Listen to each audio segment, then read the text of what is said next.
Our major measure in this budget is a tax break for 22 million Canadians, Mr. Speaker. These measures will help Canada grow. We will grow more jobs.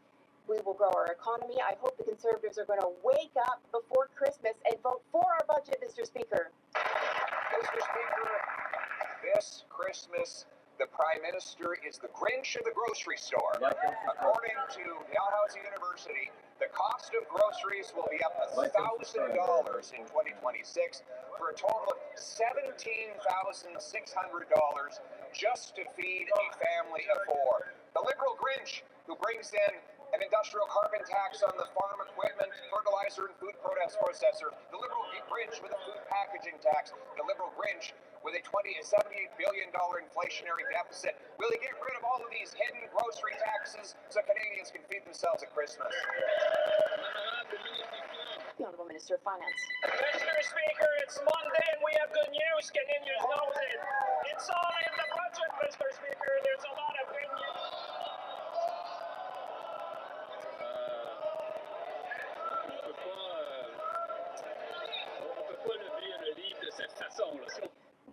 One can't raise a book like that. It's one thing to read or quote from it, but we can't wave it around. Speaker, I understand. I think that the budget would be a great dismissal, Mr. Speaker, to all Canadians. I would just hope that the Conservative would wake up and make sure that they vote for the budget before Christmas, Mr. Speaker. We're going to build our nation. We're going to create jobs. We're going to build housing. We're going to create infrastructure. Mr. Speaker, this is the best gift they can give the Canadians. I just hope they'll do the right thing for them. The Honourable Leader of the Opposition. If they want to combat their own cost of living crisis, the Liberals would focus on improving pipelines that would sell more oil, boost our Canadian dollar so Canadians could buy affordable food and homes. In fact, there was such a pipeline, the Northern Gateway. Liberals killed it in a 2016 cabinet decision, a decision the Prime Minister supported. They further blocked it with a Liberal ban on tanker traffic off the northwest BC coast. The Prime Minister claims to have changed his mind in a recent MOU. So will he be able to change the minds of fellow Liberals and vote for his own MOU and allow a pipeline to the Pacific? The Honourable Minister of Natural Resources. Mr. Speaker, it's a sad day because the Conservatives are divided. The Conservative premiers across this country support this MOU in its entirety. The Leader of the Opposition is seeking to divide this country, and we can see through that cynical tactic. The MOU is about building a strong country. It's about doing it in an environmentally responsible way in partnership with Indigenous peoples. It would be great if the opposition joined all the other Conservatives and all of us in building this country strong. The Honourable Leader of the Opposition. That's exactly what we're trying to do. In the spirit of Christmas, I decided to take a great act of generosity and lift the words right out of the Pressers MOU in order to support a pipeline to the Pacific and a repeal or an overriding of the Liberal tanker ban. Now, of course, it would mean Liberals would have to admit they were wrong to block that pipeline. They were wrong about the tanker ban. Will, in the spirit of Christmas, Liberals admit they were wrong, vote for their own wording, approve a pipeline, and get rid of the tanker ban? Mr. Speaker, in the spirit of Christmas, I invite the Leader of the Opposition not to cherry-pick parts of the MOU, but to support the entire MOU, which is what all of the Conservative premiers across this country are doing, which is what this side is doing. It's how we will build from. Stop being cynical and build this country with us. The Honourable Leader of the Opposition. I think the only division here is that the Prime Minister is divided against himself. The Prime Minister opposed the pipeline to the Pacific. Now he claims he supports it. He supported the tanker ban. Now he claims he opposed it. Mr. Speaker, this is the Prime Minister who said he wanted to keep half of our oil in the ground, and now he pretends to have changed his mind. He signed an MOU. He says one thing in BC, the opposite in Alberta, And here in the House of Commons, he hides under his desk. Why don't the Prime Minister stand up, take a position, and announce that he's voting in favor of his MOU language to build a pipeline? Speaker, the Premier of Alberta supports the entire MOU. The Premier of Saskatchewan supports the entire MOU. The Premier of Ontario supports the entire MOU. It would be great if the Conservatives would join us in supporting the entire MOU and building this country strong. The Honourable Leader of the Opposition. I think the minister is suggesting that there are parts of his own MOU that he does not support. The MOU says there would be a pipeline to the Pacific. I took the wording right out of the agreement, that there would be an overriding of the tanker ban. I took the wording for that right out of the MOU. And now the Prime Minister is hiding under his desk. Liberal members on one side of the country are saying they're against, while they're pretending in Alberta that they are in favor. So why don't they stand up in the House of Commons, look Canadians in the eye, take one position, vote for a pipe to the Pacific, and override the tanker ban? Well, Mr. Speaker, the Prime Minister and all of us and all Conservative premiers and most people in this country support every part of that MOU, Mr. Speaker. What's more, the Leader of the Opposition stands in his place and says to the people of Alberta, you know what? That little thing that they said was progress for our province, that made us a leader in renewable technologies, made us a leader in nuclear energy, made us a leader in interties, made us a leader in conventional electricity. That's all off. I just want this one thing. L'honorable député de Saint-Jean. The Honourable Member for Saint-Jean. Mr. Speaker, for weeks now, the Conservatives have been working to sabotage Bill C9 and the Bloc Québécois amendment that would eliminate from the criminal code the religious exception which allows hate speech. But, surprise, surprise, the Conservatives are not alone. We found out that behind the scenes, the Prime Minister's office itself is also sabotaging the work of the Bloc Québécois and of the Minister of Justice. Clearly, on every issue, to find out where the Prime Minister stands, we just need to find out where the Conservatives stand. Why would he rather sabotage his own bill than get rid of the religious exemption? L'honorable ministre de la Justice. The Honourable Minister of Justice. Merci, Monsieur le Président. Thank you, Mr. Speaker. In order to combat hate throughout the country, we need to take action. In order to do so, this House must pass C9 so that we can guarantee protection to communities. Now, as for the religious exception, we need to work with different groups and parties to understand different perspectives, but this is the responsibility of the Justice Committee, and I look forward to hearing what they decide after their next meeting. The Honourable Member for Saint-Jean. Mr. Speaker, for 6 years now, 6 years, the Liberal government has been promising legislation to combat hate speech. 6 years of making promises to groups that feel threatened. 6 years of saying that we must take action against hate. For once, their bill had a shot at passing, as long as they got rid of the religious exception, which the National Assembly unanimously supports. Once again, the Liberals backtracked. Why did the Prime Minister side with the Conservatives and the religious right over Quebec and over groups that are worried? L'honorable ministre de la Justice. The Honourable Minister of Justice. Mr. Speaker, it's clear that we have a responsibility to fight crime in general, including hate crime. Our government has a responsibility to put forward measures to combat hatred. It's our duty, for instance, to improve legislation. To fight crime in this country. We've seen delay and obstruction from the Conservative part. I look forward to collaborating with all parties in a minority parliament, and I will look forward very much to the recommendations from the Justice Committee as they consider potential amendments to the current bill. L'honorable député. The Honourable Member for Rivière-du-Nord. Mr. Speaker, last Thursday, members of the Justice Committee were set to vote on repealing the religious exemption, but the Liberals cancelled the committee meeting, and everything suggests that they will cancel it again tomorrow and Thursday. The Liberals are reneging on their agreement with the Bloc Québécois, and they are letting Quebecers down. The Liberals are pulling the plug on C9. The Prime Minister is rebuking his Justice Minister for choosing Quebec's side over that of right-wing religious groups. The Liberals' great concern about combating hate seems to be falling by the wayside, Mr. Speaker. How will they justify their about-face after so many broken promises? The Honourable Minister of Justice. Particular bill, since inception, was designed to combat hate in this country and to offer protections for minorities, including religious minorities, who are facing hate. My priority is to see this bill adopted so we can offer protections for communities who frankly don't deserve to be faced with the hate crimes that they have been subjected to. That's going to require that we collaborate with different parties who have different points of view. I thank my colleague for the conversations that we've been able to share. I look forward to seeing the decision that's going to be taken, not by an individual minister, but by the Justice Committee as they consider potential amendments going forward. I very much look forward to see the results of those deliberations, and I hope we can see the swift adoption of this bill.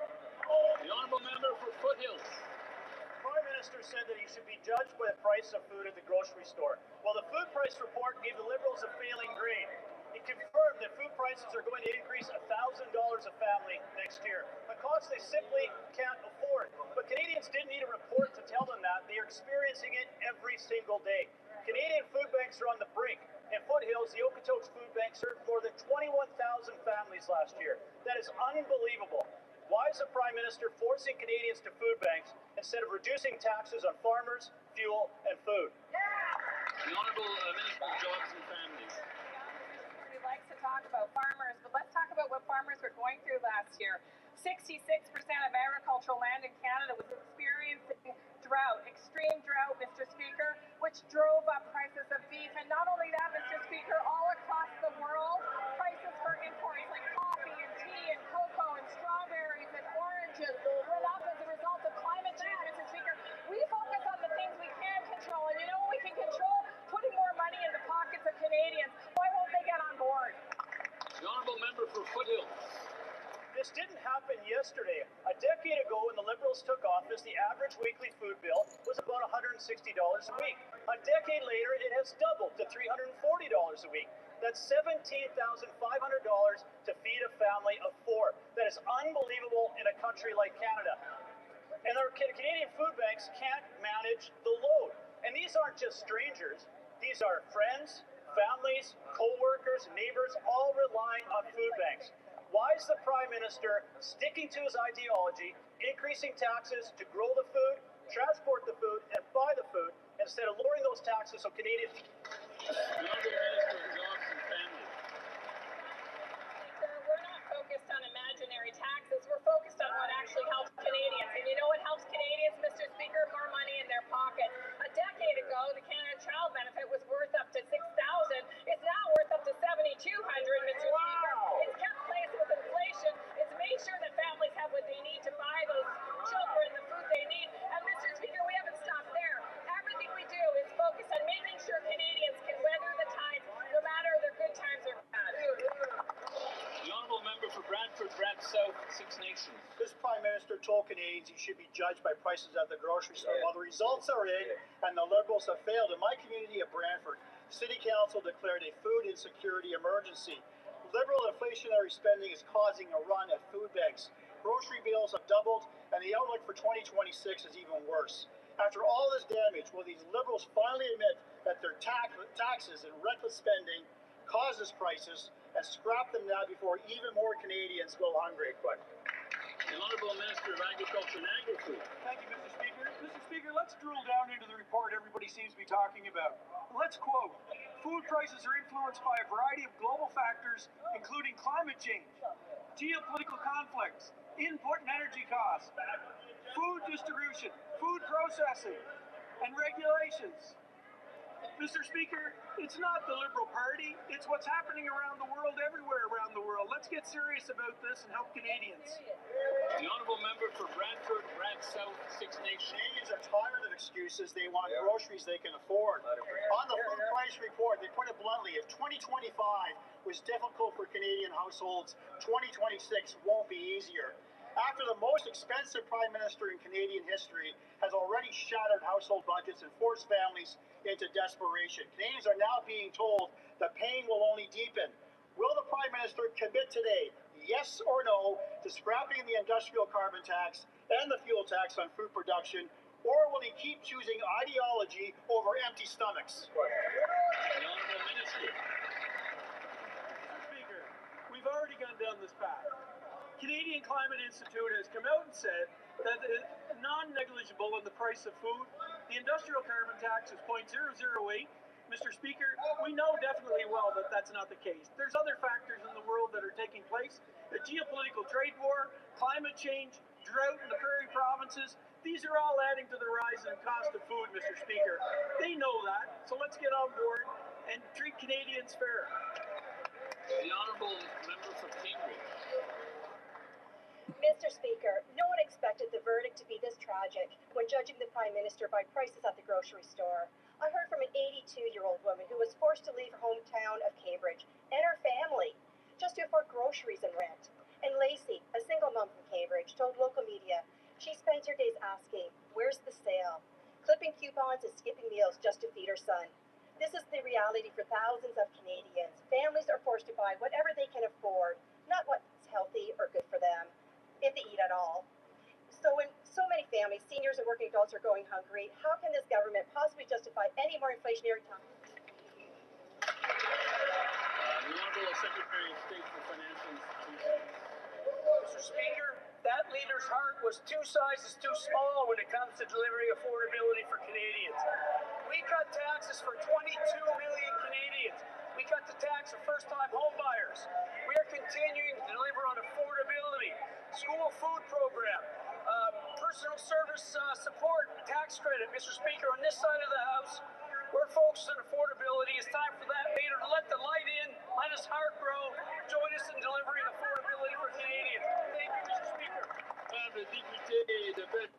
The Honourable Member for Bellechasse, Les Etchemins, Lévis. Mr. Speaker, this Prime Minister told Canadians that he should be judged on the cost of groceries. Well, I hope he has a good lawyer because the verdict is brutal. According to Le Journal de Montréal, 36% of Quebecers are experiencing food insecurity. What's most tragic in all this is that 41% of them are employed. Hunger is hitting so hard that Quebec food banks responded to, get this, a record 3.1 million requests in 1 month. When will the Lee's Liberals finally stop their inflationary spending so that Canadians can feed themselves properly, Mr. Speaker?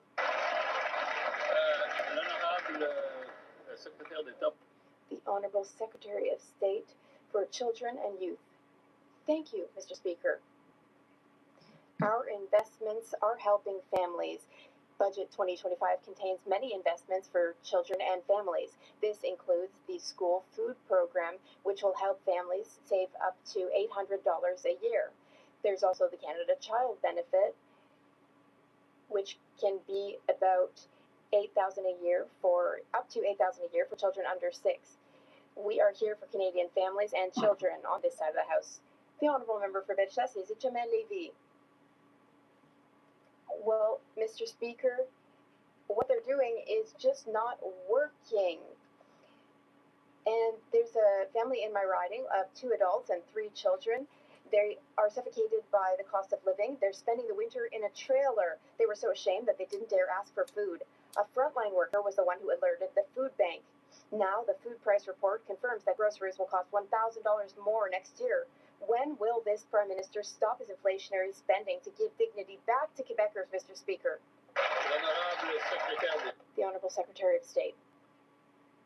Mr. Speaker, on this side of the House, we take these matters very seriously. We are not fixating on imaginary taxes. We are here to help Canadian families. One of our first measures was to give a tax break to 22 million Canadians. That's how we are helping children, that's how we're helping families, and this is the work we are doing. The Honourable Member for Pierre, Les Patriotes, Verchères. Mr. Speaker, Washington is calling on the federal government to do more to combat the problem of discount drivers. Even Americans are fed up with these dangerous drivers on our roads and on theirs. Now, yes, the Liberals have taken up our request to force companies to report the income of self-employed drivers, but the American Embassy has told them that while this is a step in the right direction, it is not a cure-all. The Bloc Québécois suggested 10 measures. The Liberals only took one of them. And now they think the job is done, Mr. Speaker. As for the 9 other measures, they are shirking what they should be doing. When will they take the issue seriously? The Honourable Minister of Transport. Quite the opposite, Mr. Speaker. We take this matter very seriously, which is why we have put forward tangible measures, tax measures, information sharing measures, as well as measures in the Canada Labour Code. We are taking action. And do you know what? Surprise, surprise, the Bloc Québécois voted against our budget. The very same budget which will fix this federal issue of Chauffeur Inc. and will help us move forward on this file. So I hope the Bloc Québécois will wake up. The Honourable Member for Pierre Boucher, Les Patriotes, Verchères. If the Liberals had done enough to address the problem of low-cost drivers, the United States would not be demanding that they do their job. Washington is growing impatient. We need an official inquiry to shed light on this industry. The industry exploits workers, and especially foreign workers. The industry is spreading like cancer. We must prevent temporary immigrants from working in the trucking industry. We need a public registry of offending companies, including penalties. Not only are the Liberals failing to act, they are obstructing the committee's work. How many more road accidents will it take for Liberals to finally wake up and do something? Monsieur le Président. The Honourable Minister. Mr. Speaker, now we've truly seen it all.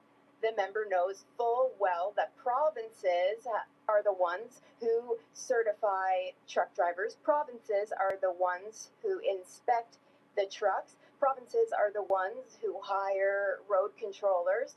And it's the same in the United States. They have states which issue driver's licenses and send their truckers up to Canada. The Bloc Québécois, for the first time in Bloc Québécois history, is asking the federal government to meddle with provincial areas of jurisdiction. Unbelievable, Mr. Speaker. The Prime Minister told Canadians that he should be judged by the prices at the grocery store. Well, most ask Santa Sarah from Go Clean Co. for something they wouldn't normally buy for themselves, a new winter coat or a fancy new vacuum. But this year there were more asks for needs than wants. One mom from Kelowna asked for groceries.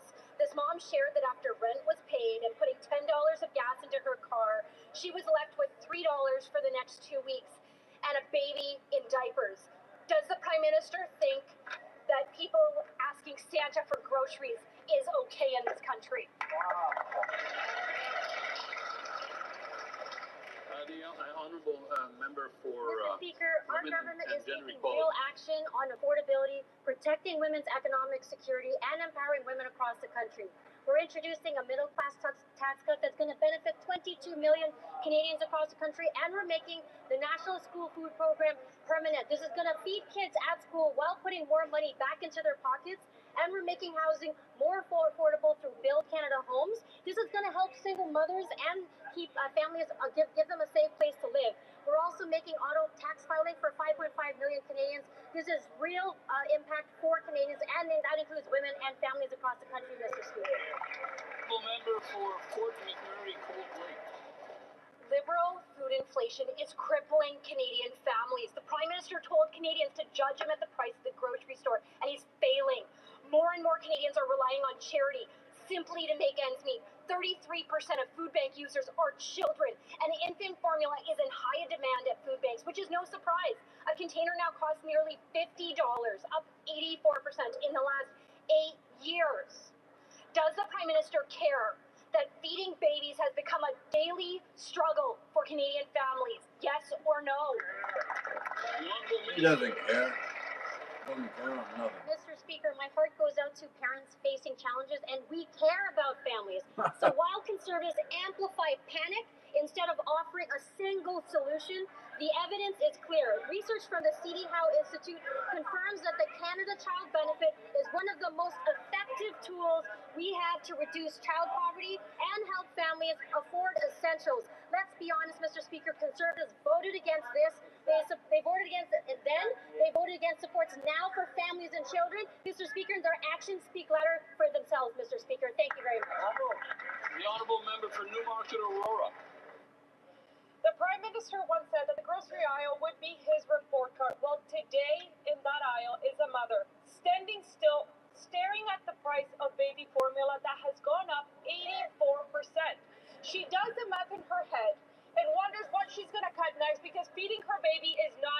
unconstitutional. Under these Liberals, even that has become a source of fear and anxiety. Their policies have driven up the cost of growing, shipping, and selling the food. When will this Liberal government stop piling on taxes and stop their inflationary spending and let mothers afford the formula their babies need to thrive? Honourable Minister of Jobs and Family. Speaker, while the opposition focuses on imaginary taxes, we're focused on real supports for Canadians. And that includes, Mr. Speaker, a Canada Child benefit that keeps up with inflation, seniors benefits that keep up with inflation, a dental care plan that allows for Canadians to get their teeth fixed for God's sake, Mr. Speaker, something that these Conservatives vote against time and again. I ask myself, Mr. Speaker, what support for Canadian would they actually vote for? Because for them, it's sink or swim. The honourable member for Brandon Stewart. The Prime Minister told Canadians he would be judged by the cost of groceries. Well, the 60,000 Manitobans who are lined up at food banks each month have judged him. They judged him based on grocery prices that they haven't come down. They judged him because even though they are working multiple jobs, they aren't able to put food on their own tables. They have done everything right, and this Prime Minister has failed them. So the question is very simple. When will these Liberals end their inflationary spending and taxes so Canadians can afford to put food on their own kitchen tables again? The Honourable Secretary of State for Financial Institutions. Mr. Speaker, this is a party that voted against targeting the Canada Child benefit to those that needed it the most. This is a party that voted against dental care for seniors. This is a party that voted against the school food program. Mr. Speaker, time and time again, this party has voted against affordability programs. Canadians can judge. Canadians know on this side of the House, we're focused on delivering affordability for Canadians. Thank you, Mr. Speaker. Honourable member for Brandon Souris. Mr. Speaker, Canadians know the truth about that side of the House, and it's that under them, their grocery bills are still going up. What the Liberals have done has made life more expensive, not less. How much worse does it have to get before these Liberals realize that their disastrous tax hikes, packaging standards, and out-of-control spending that is responsible for 60,000 Manitobans now having to rely on food banks each month just to eat? How can these guys live with themselves? Will they take ownership, cut the red tape and the spending, and bring affordability grocery prices back for hungry Canadians? Pierre, Parliamentary Secretary to the Prime Minister.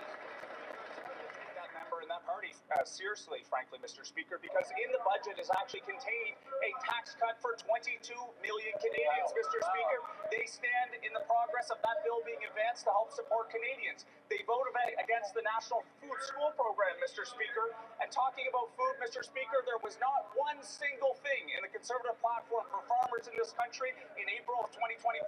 That's why we're on this side of this House, Mr. Speaker. We're working for agricultural producers. We're working to help reduce taxes and to help support Canadians across this country, Mr. Speaker. Honourable member for Carleton.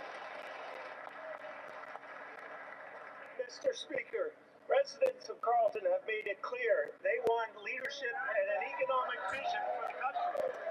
Budget 2025 spends 22 million Canadians, makes the National Food Program for Children. I think we all got off on the wrong foot. Congratulations on your maiden speech. So let's order to the honourable member. Order. We'll have to take that one from the top.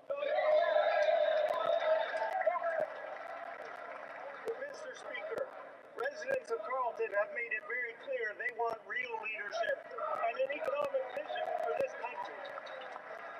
Budget 25 cuts taxes for 22 million Canadians, makes permanent the National School Food Program, and invests tens of billions of dollars in infrastructure and major projects across the country. These are actions that will improve the lives of Canadians. Can the Minister of Finance update this House on how the Budget Implementation Act will help strengthen our economy, and why is it being stalled?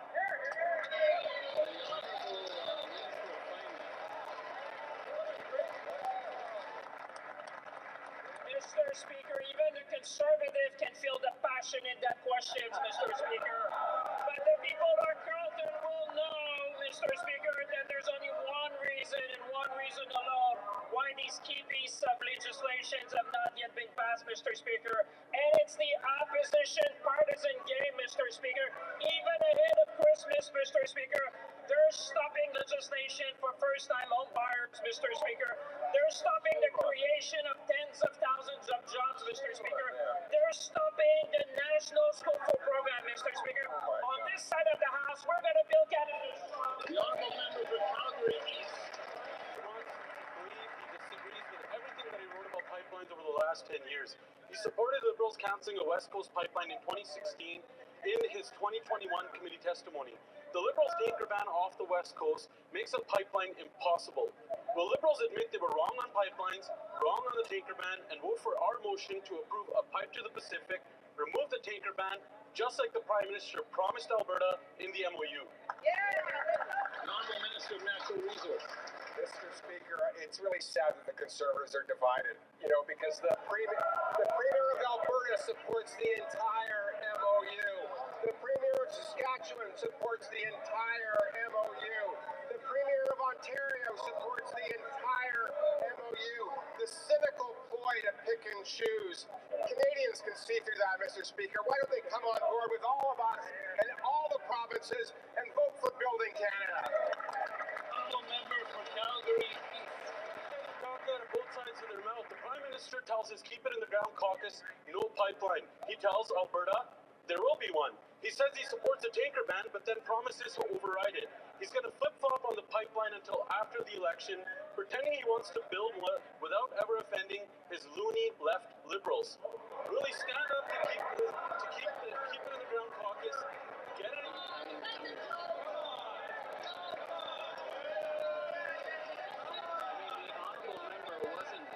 The honourable member wasn't targeting a specific MP on this side, but it still wasn't maybe the nicest language. He may continue. The Prime Minister talks out of both sides of his mouth. He tells the Keep It in the Ground caucus no pipeline while promising Albertans there will be. He says he supports a tanker ban, then promises to override it. He's going to flip-flop on the pipeline until after the election, pretending he wants to build. The Honourable Minister of Natural Resources. Mr. Speaker, I would invite the member opposite to read the entire MOU, and then maybe he could join the Premier of his province and support the MOU like all of us and all of the other premiers. Why doesn't he get on board and build Canada strong? The honourable member for Leduc-Wetaskiwin. For a decade, data Asian markets. The value of that oil would have been billions coming annually into the Canadian economy. Instead of that economic supercharge, Liberals enacted crushing policies with no environmental benefit while doubling Canada's debt. That Liberal political decision greatly benefited the economies of other oil-producing countries like Saudi Arabia, Iran, Venezuela, and Russia. But what did Canadians get from that sacrifice other than a mountain of new Liberal debt? The Honourable Parliamentary Secretary to the Prime Minister. Mr. Speaker, the Minister has answered that question a number of times already today. What is clear to me is that the Conservative Party doesn't see the need to be investing in our economy. Mr. Speaker, we put forward a plan in the form of a budget, and that budget sees over $50 billion going straight into the community of each and every member of Parliament in this room, Mr. Speaker. It is going to create community centres, recreational centres. It's going to create local infrastructure that is going to benefit Canadian families from coast to coast to coast, and the Conservatives seem to be against everything that is good for Canadians. The honourable member for Leduc-Wetaskiwin. Back to the actual topic, the Liberal MP from Victoria defiantly stated that he is, quote, decisively not in support. The Liberal member of Parliament for Vancouver Granville has said that it must have BC's consent. The Liberal MP for Fleetwood Port Kells went further, saying that any pipeline, quote, must have the consent of the Premier of British Columbia. Without support from that one Canadian, he said emphatically, quote, there will be no pipeline. Will the Prime Minister stand up to his Keep It in the Ground caucus, or is his real plan to simply delay any pipeline until after the next election when he can kill it? I don't know if that member is saying that we should be building a pipeline without having partnerships with First Nations over the objections of the Democratic and duly elected province and government of British Columbia. I don't know that that's what that member's saying. It seems to be what he's saying. If he could perhaps clarify for this House and for the people of Alberta and British Columbia, that would be very helpful. For our part, we're going to work with British Columbia, we're going to work with First Nations, and we're going to execute this MOU every parliament, Mr. Speaker. Member for Caribou Prince George. Prime Minister promised Canadians he would build now and move at unimaginable speeds. He did. But eight months later, all we have is a questionable MOU that punts pipeline proposals down the road. It doesn't create jobs. It doesn't boost the economy. All it does is give Premier Eby another excuse to keep sitting over my dead body. The Constitution is clear. BC has no veto. So why are the Liberals stalling? Well, the Liberals admit they were wrong and vote for a motion to approve a pipeline like the Prime Minister said he would. Good question. Well, Mr. Speaker, this time it's from a Member of Parliament from British Columbia. The Member of Parliament from British Columbia wishes to now let it be known that he would stop all over the duly elected government of the province of British Columbia, stop all over Indigenous and First Nations involvement in any such advances. The member wants it to be made very clear that there is only one part of that entire MOU that appeals to him. For our part, we like it all, we're working on it all, and we're going to work with others to get it done. The honourable member for Caribou Prince George. We're hemorrhaging jobs at a staggering rate in BC. Over the last 2 weeks, thousands of British Columbians have lost their jobs because of this Prime Minister. The pipeline will create jobs and make our economy self-reliant. We need this. Our nation needs this. But the Liberals can't get their story straight. One MP says no pipeline without BC's consent, and the member from Victoria says he's decisively not in support. They say one thing to one group and another to another group. How can Canadians take this government seriously when they can't get their story straight and can't get their caucus in line? That's right. The honourable government House Leader. Let's talk a little bit about British Columbia, the single province with the most projects of national significance, the most capital investment announced, the largest capital investment in the history of this country, announced by my colleague, the Minister of Natural Resources. And if that's not enough, Mr. Speaker, how about 3 straight months of job growth?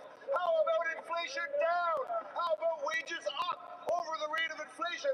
How about celebrating the economic progress and the successes of this country instead of sitting over there and talking Canada down? The honourable member for Okanagan Lake West. Minister told Canadians he would be judged by the prices at the grocery store, and in British Columbia, food bank use is entrenched, with about 1/4 of families food insecure. A family of 4 will pay about $1,000 more for food next year. We know this out-of-touch Prime Minister doesn't do his own shopping, but Canadians still have to pay at the till. Will he admit to BC families that he doesn't know a thing about grocery prices and that under these Liberals, higher bills are the new normal, or will he adopt conservative ideas to make life more affordable, like cutting inflationary spending and ending the industrial carbon tax? The Honourable Parliamentary Secretary to the Prime Minister. Mr. Speaker, again, it's hard to take that member and that party seriously on the questions when in the platform of April 2025, that member has a lot of farmers in his riding. Mr. Speaker, they're the ones who contribute in this country. Not a single platform commitment from the Conservative Party for farmers in this country, Mr. Speaker. It's hard to take that member opposite when he votes against the National Food School Program, Mr. Speaker. 400,000 Canadians benefit young children in this country. He votes against it. How about tax cuts, Mr. Speaker? That used to be the party that stood for that. They're standing in the way in this House of passing this budget 2025, which is good for Canadians, Mr. Speaker. Member for Cloverdale, Langley City. This Prime Minister told Canadians he should be judged by prices at the grocery store. Well, I heard from Amy in Cloverdale. She lives in a household of 2, doesn't have children of her own, and still can't keep up with groceries. When she heard more increases are coming, she wondered if the ultimate goal is to force people to crawl on their hands and knees, begging and pleading for relief. For Amy, meat's a luxury, and she's terrified for the future of her 5 nephews. Amy asked me, when will it stop? So when will the Prime Minister finally stop driving up food costs so Canadians can afford to feed themselves? The Honourable Minister of Veterans Affairs. know the people in British Columbia are concerned about prices, and we are too. We're taking care of them. They want a government that's going to stand with them. That's why we're investing in the National School Food Program to support 400,000 families. That's why we're investing in supports for seniors, and it's why we're investing in supports for families to take care of their children. Mr. Speaker, we're going to stand with British Columbians. We're going to stand with all Canadians and take care of them. The Honourable Member for Kamloops, Shuswap, Central Rocky.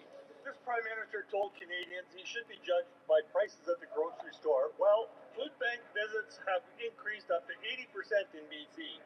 The Kamloops Food Bank had almost 74,000 business visits last year, and the number keeps growing. Now donations are dropping, and food banks are reducing service areas to remain sustainable, cutting off rural areas from support. When will the Liberals cut their inflationary spending, their industrial carbon tax, and their new fuel tax so Canadians can afford to eat? The Honourable Parliamentary Secretary to the Prime Minister. Mr. Speaker, that Conservative member talks about food prices, and yet he voted against making the National School Food Program permanent, Mr. Speaker. That is a program that helps young people, that helps school-aged children eat food in order to learn better, Mr. Speaker. This morning I made an announcement at a women's shelter in Montreal that our government has funded in order to help women find a secure and safe place to call home, Mr. Speaker. The Conservatives are against supporting our frontline workers, whether it's in the food industry, whether it's our shelters, Mr. Speaker. The Honourable Member for Rivière-des-Mille. Thank you, Mr. Speaker. Strengthening economic security also means protecting the dignity and financial peace of mind of seniors, including fraud against seniors, which is a major political issue. Did you know who said that, Mr. Speaker? The member for Shefford. And we agree, and that is the reason for which it is so disappointing to see the Bloc Québécois delaying Bill C-15. Could the Minister of Finance remind those who are intentionally delaying this bill how their partisan manoeuvring has a real impact on our seniors? The Honourable Minister of Finance. Mr. Speaker, financial fraud is a serious problem that disproportionately affects seniors, newcomers and other vulnerable populations. That is the reason for which, in Budget 2025 and Bill C-15, we are taking decisive action to strengthen enforcement and ensure that Canadians can have confidence in the security and resilience of their financial systems. Mr. Speaker, the Bloc Québécois is against this. What a shock. It's difficult to understand why the Bloc would be against helping our seniors. What's easy to understand is that the 44 members of the Quebec Liberal caucus will defend seniors. Mr. Speaker, this Prime Minister told Canadians to judge him by the prices at the grocery store. 8 months have passed, and now Canada's food price report says that Canadian families should expect to pay an extra $1,000 for groceries in 2026. In total, grocery bills have doubled under the Liberals to $340 per week. When will these Liberals cut their inflationary spending, the industrial carbon tax, and their new fuel tax so Canadians can afford to eat? That's right. The Honourable Minister of Emergency Preparedness and Community Resilience. Mr. Speaker, we've cut taxes for 22 million Canadians.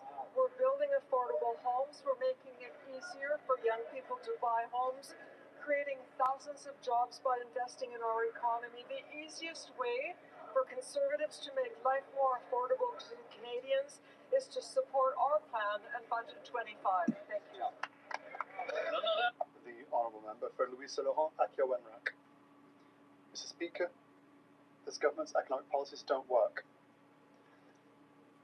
Grocery bills have doubled over the last 10 years under the Liberal government and will cost $1,000 more next year. Food banks can't handle it. In Saint-André-le-Châtel, there will be 200 Christmas baskets handed out, 70 more than last year. In the Caisse Saint-Ambroise, 325 Christmas baskets are being prepared. There is one food bank that has already reached their quota. Some people who need this basket won't get one. Will the Liberals finally understand that their policy and politics simply do not work? The Honourable Member. What makes us different than the Conservatives is that on this side we believe that we need a strong economy to protect the most vulnerable. A strong economy. 54,000 jobs created in November, 60,000 in September. Unemployment is going down. Inflation is going back into Bank of Canada provisions, forecasts that they never voted for. Not only that, they keep voting against the dental care system, the National Food Programme, the child benefits system. So, Mrs. Speaker, the Conservative hypocrisy is simply alarming. The Honourable Member for Poilievre. Speaking of hypocrisy, they've implemented programs for the last 10 years, but nothing's working. In my riding, I went around 17 food banks that are preparing Christmas hampers for people, and they have all said that the number of requests have gone up. The Prime Minister needs to come down from his ivory tower, needs to go down in the field and needs to stop with inflationary taxes. The Honourable Parliamentary Secretary to the Prime Minister. Mr. Speaker, we have said it again and again, the Conservatives keep talking about imaginary taxes. Inflation is going down here in Canada, and we are here to meet the needs of Canadians. The Conservatives, however, voted against all the measures in the budget that will help people make ends meet, including our school food program that will help our children. Can you imagine that, Mr. Speaker? Mr. Speaker, Budget 2025 contains many comprehensive measures to help make life more affordable for Canadians while helping grow the economy. Open banking promotes competition and affordability by letting Canadian consumers and businesses take advantage of cutting-edge technologies and share their financial data with approved and regulated service providers. Can the Secretary of State for Financial Institutions please outline why open banking is so important to the Canadian economy and how stalling progress on this file is harming Canadian consumers and businesses? Honourable Secretary of State for Financial Institutions. Mr. Speaker, open banking will give Canadians more control over their own financial data, allowing them to securely choose the services that work best for their needs. It will increase competition, lower costs, and help families get better budgeting tools, faster access to credit, and tailored financial products. These are common sense measures that the opposition is obstructing by delaying our budget, Mr. Speaker. I urge that Conservative leader to let his heart grow over Christmas. Put the partisan games aside and join us in building a strong and resilient Canadian economy. Thank you, Mr. Speaker.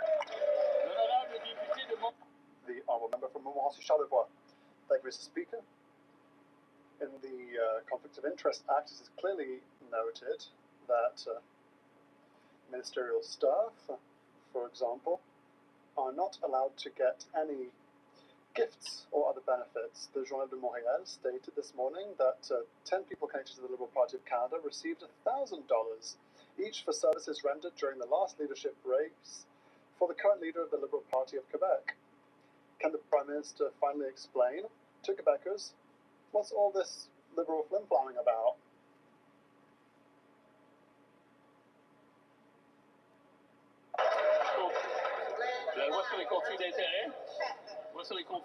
The Conflict of Interest Act doesn't apply. Not apply to the province. This is a federal statute. Does anyone want to answer that one? The Leader of the Government in the House. Mr. Speaker, like the member and Canadians know full well, provincial and federal parties are independent from one another. Canadians can get involved in provincial politics. If someone does so, it's on a personal level, and we, of course, expect all staff members and former staff members of the government act in an exemplary fashion with regards to every statute. Nunavut's fishery is an underdeveloped economic engine, as QIA keeps saying. As a result of Liberal decisions, BC and Newfoundland hold more than 80% interest in their coastal fisheries, but Nunavut gets only half. Fisheries infrastructure, like the deep sea force in Qikiqtaqjaq, is left unfinished. Will the Liberals finally treat Inuit like a full economic partner so they can benefit from local resources? The Honourable Minister of Fisheries and Oceans. Thank you, Mr. Speaker, and I want to reassure my colleague across the aisle that the conversations are still happening, no decision has been made, and I encourage the participation as we move forward before making a decision. Thank you. It being Like and subscribe, everybody, and we'll see you in the next one, my friends.